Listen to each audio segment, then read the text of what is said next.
কচুয়ায় শীত কেটে ঘরে ঢুকে এক বৃদ্ধাকে নৃশংসভাবে হত্যা। শান্তধর কচুয়া প্রতিনিধি।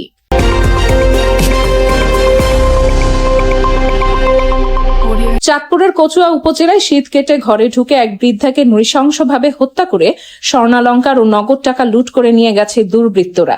এ ঘটনায় এলাকায় চরম আতঙ্ক ও ক্ষোভের সৃষ্টি হয়েছে। নিহত ফাতেমা বেগম 70 বছর বয়সী, উপজেলার পাথইর ইউনিয়নের বেরকুটা গ্রামের মিয়াজি বাড়ির মৃত সাদেক মিয়াজির স্ত্রী। তার স্বামী পাট ও বস্ত্র মন্ত্রণালয়ে সাবেক কর্মকর্তা ছিলেন।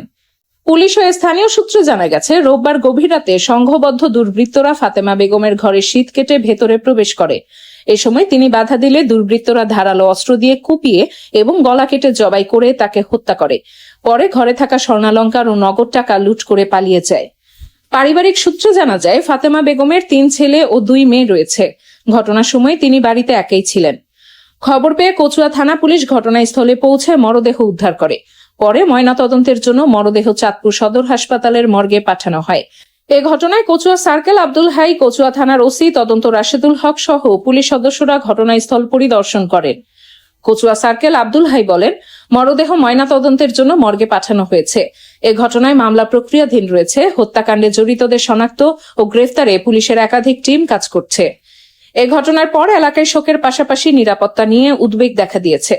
স্থানীয়রা দ্রুত হত্যাকারীদের গ্রেফতার করে দৃষ্টান্তমূলক শাস্তির দাবি জানিয়েছেন।